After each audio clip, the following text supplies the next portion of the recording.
ಎಲ್ಲರಿಗೂ ನಮಸ್ಕಾರ. ಶುಭ ಬೆಳಗು. ನಾನು ಎಂದಿನಂತೆ ಇವತ್ತು ಹಾಜರಾಗಿದ್ದೀನಿ. ಇದು ಮೀಡಿಯಾ ವಾಚ್. ನನ್ನ ಈ ಡಿಜಿಟಲ್ ವಾಹಿನಿಯನ್ನು ಲೈಕ್ ಮಾಡಿ, ಸಬ್ಸ್ಕ್ರೈಬ್ ಮಾಡಿ, ಸಾಧ್ಯ ಆದರೆ ಸಹಾಯ ಮಾಡಿ. ಹಾಗೆಯೇ ಬೆಲ್ ಐಕಾನನ್ನು ಪ್ರೆಸ್ ಮಾಡೋದಕ್ಕೆ ಮರಿಬೇಡಿ. ಯಾಕೆಂದರೆ ನನ್ನ ಪ್ರತಿ ವಿಶ್ಲೇಷಣೆಯ ನೋಟಿಫಿಕೇಷನ್ ತಮಗೆ ಬರುತ್ತೆ. ಯಾವುದನ್ನು ತಾವು ಮಿಸ್ ಮಾಡ್ಕೊಳ್ಳಲ್ಲ. ಯಾಕೆಂದರೆ ನಾನು ಹೇಳುವ ವಿಚಾರಗಳೇನಿವೆ ಅದು ವಿಭಿನ್ನವಾಗಿರ್ತವೆ. ನಾನು ಏನನ್ನು ಮಾತನಾಡ್ತೇನೋ ಆ ಮಾತನಾಡುವುದಕ್ಕೆ ಸುಮ್ಮನೆ ಮಾತನಾಡಲ್ಲ. ನಾನು ವಿಶ್ಲೇಷಣೆ ಮಾಡ್ತಿರ್ತೀನಿ.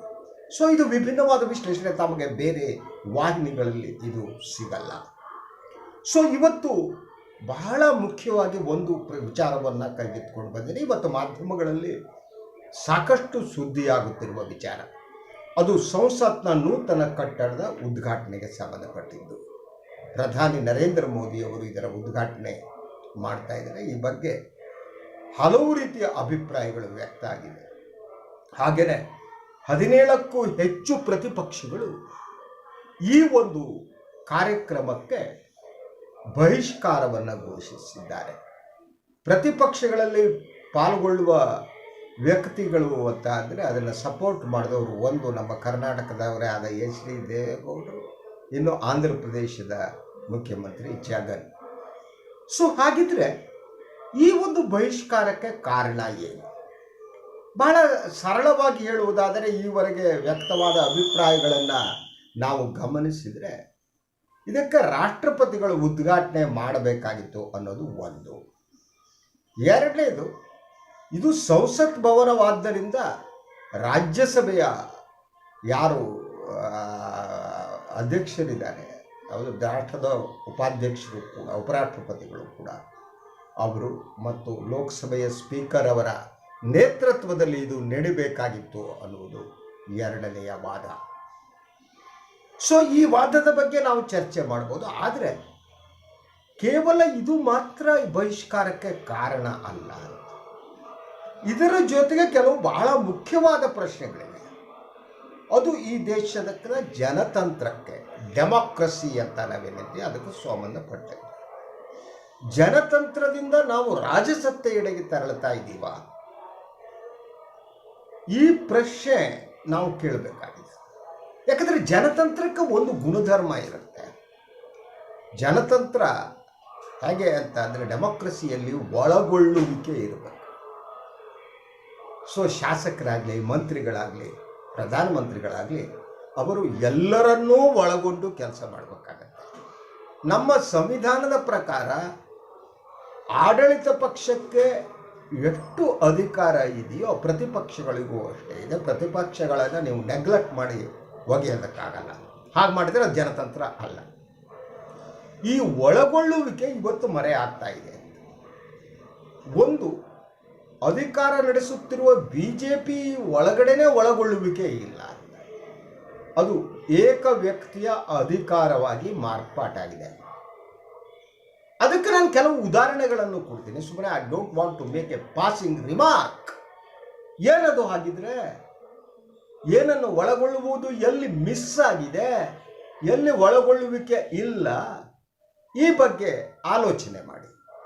ನಾನು ಹೇಳುವ ಮಾತನ್ನು ನೀವು ಒಪ್ಪಿಕೊಳ್ಬೇಕು ಅಂತೀರ. ನಾನು ಹೇಳುವ ಮಾತು ತಮ್ಮನ್ನು ವಿಚಾರ ಮಾಡುವುದಕ್ಕೆ ಹಚ್ಚಿದ್ರೆ ಸಾಕು ನನಗೆ. ಸೊ ಏಕ ವ್ಯಕ್ತಿ ಅಂದರೆ ಹಳೆ ಕಾಲದಲ್ಲಿ ಮಹಾರಾಜರಿದ್ದರು. ಮಹಾರಾಜ ಹೇಳಿದ್ದೇ final. Nobody can question it. ಮಹಾರಾಜ ಏನು ಮಾತಾಡ್ತಾನೋ ಅದು ಫೈನಲ್. ಈ ಮಹಾರಾಜರ ಸುತ್ತ ಕೆಲವು ಬಟ್ಟಂಗಿಗಳು ಇರ್ತಾ ಇದ್ರು. ಆ ಬಟ್ಟಂಗಿಗಳು ಬಹುಪರಾಕ್ ಹೇಳುವವರು. ಅವರು ಮಹಾರಾಜನಿಗೆ ಹೊಗಳುವುದಕ್ಕೆ ಒಂದು ಇದನ್ನು ವ್ಯಾಕ್ಯುಬುಲರಿ ಅಂತಾರಲ್ಲ, ಆಗ ಅದು ಮಾಡ್ಕೊಬಿಡ್ತು. ರಾಜಾದಿರಾಜ, ರಾಜಸಿಂಹ, ರಾಜ, ಯಾವ್ಯಾವುದೋ ಬಿರುದುಗಳು. ಆ ಬಿರು ಸತ್ಯನ ಇಲ್ಲ ಗೊತ್ತಿಲ್ಲ. ಇದು ರಾಜಸತ್ತೆಯ ಲಕ್ಷಣ. ಇವತ್ತು ಆ ರಾಜಸತ್ತೆಯ ಲಕ್ಷಣ ದೇಶದಲ್ಲಿ ಕಾಣ್ತಾ ಇದೆ. ಮೋದಿ ಸಾಮ್ರಾಟ್ರಂತೆ ಕಾಣ್ತಾ ಇದ್ದಾರೆ. ಅವರು ಜನತಂತ್ರವನ್ನು ಉಳಿಸುವ ಜನತಂತ್ರವಾದಿ ಅಂತ ಅನ್ನಿಸುವ ಸ್ಥಿತಿ ಇವತ್ತಿಲ್ಲ. ಮೋದಿಯವರ ಸುತ್ತ ಅಮಿತ್ ಶಾ ಅಂತವರು ಒಂದು 2-3 ಜನ ಇದ್ದಾರೆ. ಅವರು ಆಡಳಿತ ನಡೆಸ್ತಾರೆ, ಬೇರೆಯವರು ಇಲ್ಲವೇ ಇಲ್ಲ. ಎಲ್ಲ ಕ್ರೆಡಿಟನ್ನು ಮೋದಿಯವರಿಗೆ ಕೊಡಲಾಗುತ್ತೆ.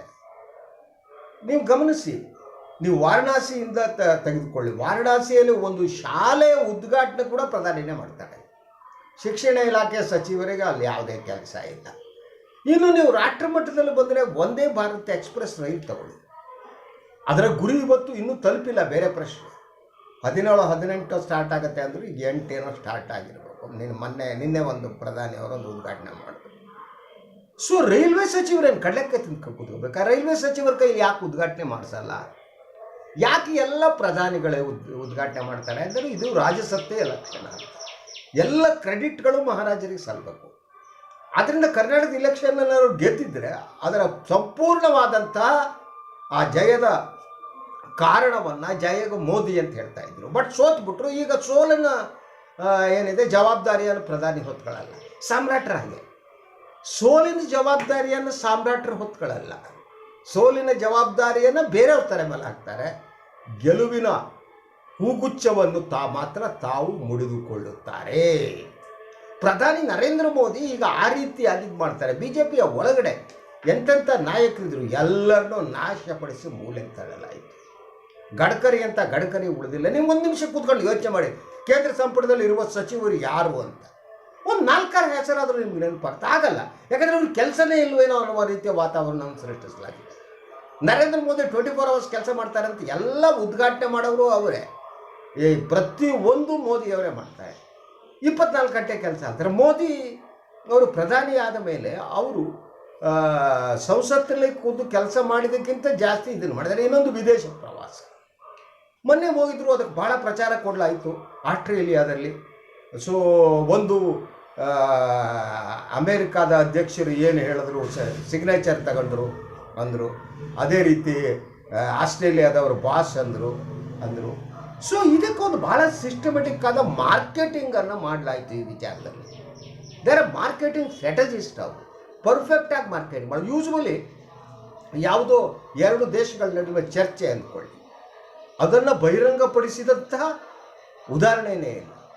ಸೊ ಸಿಗ್ನೇಚರನ್ನು ಕೇಳಿದ್ರೆ ಬಿಟ್ಟರೆ ಗೊತ್ತಿಲ್ಲ. ಆ ಸುದ್ದಿಯಲ್ಲಿ ಹರಡಿದವರು ಯಾರಿಗೆ ಗೊತ್ತಿರುತ್ತದೋ ಆ ಒಂದು ಸಭೆಯಲ್ಲಿದ್ದವರಿಗೆ ಗೊತ್ತಿರುತ್ತೆ. ಅದರಂತೆ ನಮ್ಮ ವಿದೇಶಾಂಗ ಇಲಾಖೆಯ ಅಧಿಕಾರಿಗಳು ಯಾರಿರ್ತಾರೆ ಅವ್ರಿಗೆ ಗೊತ್ತಿರುತ್ತೆ.